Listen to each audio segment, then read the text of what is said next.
முன்னொரு காலத்தில் பிழைக்க தெரியாத முட்டாள் என்று 18 வயது இளைஞனை அவனது அப்பா திட்டினார். தோல்விக்கென்றே பெறப்படுத்த துரதிர்ஷ்டக்காரன் என்று கேலி பேசினார்கள் அவனது நண்பர்கள்.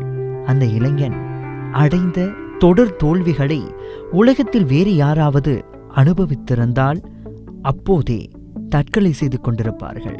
அத்தனை தோல்விகளையும் உள்வாங்கி கடைசியில் பிரம்மாண்டமான வெற்றியை தனதாக்கிய அந்த மாமனிதன் தான் சாய்கிரோ ஹோண்டா. தனது வாழ்க்கை அனுபவத்தை சாறு பிழிந்து எடுப்பது போன்று வெற்றி என்பது 99% தோல்வியே என்று அந்த இளைஞன் சொன்னார். டொயோட்டா நிறுவனத்திற்கு பிஸ்டன் தயாரிக்கும் தொழிற்கூடம் உருவாக்க வேண்டும் என்பது சாய்கிரோ ஹோண்டாவின் கனவு. யாருக்காகவும் அவன் காத்திருக்கவில்லை. அப்பாவின் திட்டு, சக மாணவர்களின் கேலிகளுக்கு இடையே மாதிரி உலோகம் உருக்கும் கூடம் ஒன்றை 1928ஆம் ஆண்டு உருவாக்கினார். இதற்காக இரவு பகலாக உழைத்தார். ஓராண்டு காலமாக கஷ்டப்பட்டு உழைத்து உருவாக்கிய மாதிரி பிஸ்டனை பெரும் எதிர்பார்ப்புடன் டொயோட்டா நிறுவனத்திற்கு எடுத்து சென்றார். எங்கள் எதிர்பார்ப்புக்குரிய தரத்தில் உனது பிஸ்டன் இல்லை என்று நிராகரித்து விட்டார்கள் பொறியியலாளர்கள். முதலாவது கனவு திட்டம் படுதோல்வி அடைந்தது. மனம் பாரமாக இருந்தது. திரட்டி வைத்த முதலீடு மொத்தமும் வீணாகியது. எல்லோரும் தங்களது கேலிகளை பொழிந்தார்கள். மேலும் பல மாதங்கள் விடாப்பிடியாக உழைத்து அவர் உருவாக்கிய புதிய பிஸ்டன் மாதிரியை டொயோட்டா நிறுவனத்திற்கு எடுத்துச் சென்றார். அருமை என்று பாராட்டி டொயோட்டா நிறுவனம் ஏற்றுக்கொண்டது. தயாரிப்புக்கு ஒப்பந்தம் கொடுக்கப்பட்டது.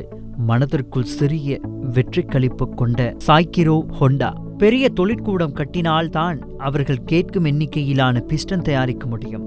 எனவே கட்டடம் கட்ட திட்டமிட்டார் ஹோண்டா. அப்போது ஜப்பான் நாடு உலகப் போருக்கு தயாராகிக் கொண்டிருந்ததால் அங்கே வரலாறு காணாத சீமந்து தட்டுப்பாடு. எவ்வளவோ முயற்சி செய்த போதும் 10 மூட்டை சிமெந்து கூட கிடைக்கவில்லை. ஒழுங்காக ஏதாவது வேலையில் போய் சேர்ந்துவிடு என்று அவரது அப்பா கோரினார். வாழ்க்கை முழுவதும் ரிஸ்க் எடுத்துக் கொண்டே இருப்பாயா என்றனர் உயர் நண்பர்கள். இவர்களின் கருத்துகளுக்கு மதிப்பளிக்காது சீமந்து கலவைக்கு இணையான மாற்றுக் கலவையை உருவாக்கும் முறையை கண்டுபிடித்தார் ஹோண்டா. ஆங்காங்கு கடன் வாங்கி சில மாதங்களிலேயே மிகப்பெரிய தொழிற்சாலையை கட்டி முடித்தார். தொழிலாளர்களை வேலைக்கு அமர்த்தி பிஸ்டன் தயாரிக்கும் தொழிலை அமர்க்கலமாகத் தொடங்கினார். கூடவே 2ஆம் உலகப் போரும் தொடங்கியது.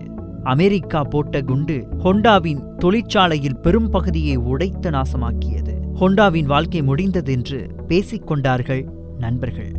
ஆனால் தனது மொத்த தொழிலாளர்களையும் திரட்டிக் கொண்டு தானே களமிறங்கி சேதங்களை சீர் செய்து தொழிற்சாலையை மீண்டும் இயக்கிக் காட்டினார் ஹோண்டா. ஜப்பான் நாட்டில் நிலநடுக்கம் அதிகம். ஒரு நாள் திடீரென தாக்கிய நிலநடுக்கம் ஹோண்டாவின் தொழிற்சாலையை தரைமட்டமாக்கிவிட்டது. மொத்த தொழிற்சாலையையும் திருப்பிக் கட்ட முடியாத நிலை. வேறு வழியின்றி உடைந்த கருவிகள் மற்றும் மூலப்பொருட்களை கிடைத்த விலைக்கு டொயோட்டா நிறுவனத்திற்கு விற்பனை செய்தார் ஹோண்டா. இப்படிப்பட்ட நிலைமையில் உங்கள் மனநிலை எப்படி இருக்கும் எண்ணி பாருங்கள். ஆனால் அப்போதைய நிலையில் ஹோண்டா கூறிய கருத்து, நான் ஆசைப்பட்ட ஒரு திட்டம் தோல்வியடைந்தால் துளிகூட கவலைப்பட மாட்டேன். இருக்கின்ற நிலைமையை எப்படி மாற்றலாம் என்று தீவிரமாக சிந்திக்கத் தொடங்கிவிடுவேன். 2ஆம் உலகப் போர் முடிந்திருந்த நேரம். ஜப்பானின் பொருளாதாரம் சாம்பலாக்கப்பட்ட காலகட்டம். ஜப்பான் முழுவதும் பெட்ரோல் தட்டுப்பாடு. கார்கள் எல்லாம் முடங்கிவிட்டன. எல்லோரும் நடக்கிறார்கள் அல்லது சைக்கிளில் செல்லுகின்றார்கள். சாய்கிரோ ஹோண்டா வீட்டில் அமர்ந்திருந்தார். அருகில் சைக்கிள் நின்றது. சற்று தொலைவில் புல்வெட்டும் இயந்திரம் இருந்தது. அந்த புல்வெட்டும் இயந்திரத்தில் உள்ள மோட்டாரை சுழற்றி இந்த சைக்கிளில் இணைத்தால் என்னவென்று ஹோண்டாவுக்கு ஒரு புதிய யோசனை தோன்றியது. அடுத்த நொடியில் காரியத்தில் இறங்கினார் ஹோண்டா. புல்வெட்டும் இயந்திர மோட்டாரை கலற்றி எடுத்து தனது சைக்கிளில் அவர் பொருத்திய போது உலகின் முதல் மோட்டார் சைக்கிள் பிறந்துவிட்டது. அதை எடுத்துக்கொண்டு ஆனந்தமாக சுற்றி வந்தார் ஹோண்டா. அதே போன்று எங்களுக்கும் செய்து கொடு என்று மொய்க்கத் தொடங்கினர் மக்கள். அவரும் சளைக்காமல் செய்து கொடுத்தார். அதன் விளைவு என்ன ஆயிற்று? அந்த ஊரில் மோட்டார் தட்டுப்பாடு ஏற்பட்டுவிட்டது.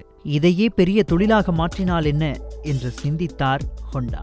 கையில் பணமில்லை, வங்கிகள் கடன் தர தயாராகவில்லை. ஹோண்டா துரதிர்ஷ்டக்காரன் என்று எல்லோரும் கூறினார்கள். அப்போதும் கலங்கவில்லை. தனது தொழில் திட்டத்திற்கு பண உதவி செய்யுமாறு வேண்டுகோள் விடுத்து ஜப்பானில் உள்ள 18,000 சைக்கிள் கடைக்காரர்களுக்கு கடிதம் எழுதினார். முதலீடு செய்யும் சைக்கிள் கடைக்காரர்கள் மோட்டார் சைக்கிள் விநியோகஸ்தர்களாக நியமிக்கப்படுவார்கள் என உறுதியளித்தார். 5,000 சைக்கிள் கடைக்காரர்கள் முன்வந்து பண உதவி செய்தனர். ஹோண்டா மோட்டார் சைக்கிள் நிறுவனம் உதயமானது. முதலில் தயாரான மோட்டார் சைக்கிள் குறித்து விமர்சனங்கள் வந்தபோது தானே உலோகம் உருக்கும் கூடத்தில் அமர்ந்து அழகான வடிவமைப்புடன் அற்புதமான மோட்டார் சைக்கிள் வகைகளை கொண்டு வந்தார். அவமானகரமான தொடர் தோல்விகளுக்கு பின்னர் பெரும் வெற்றி பெற்றார் சாய்கிரோ ஹோண்டா. இப்போது ஹோண்டா நிறுவனம் ஆண்டுக்கு சுமார் 2 கோடி மோட்டார் வாகனங்களை தயாரிக்கின்றது. ஹோண்டா கார்களுக்கு மேற்கத்திய நாடுகளில் பெரும் வரவேற்பு இருந்தது. எத்தனையோ வகை வகையான தயாரிப்புகளில் வெற்றி கொடி நாட்டியுள்ளது இந்த நிறுவனம். ஹோண்டா தயாரிப்புகளை பார்க்கும் போதெல்லாம் அனைவருக்கும் நினைவுக்கு வருவது அதன் மாமனிதன் சாய்கிரோ ஹோண்டா தனது வாழ்க்கை அனுபவங்களை சாறு பிழிந்து சொன்ன வார்த்தைகள்தான். வெற்றி என்பது 99% தோல்வியே என்பது. லங்காஸ்ரீ, உலகத் தமிழர்களின் இதய துடிப்பு.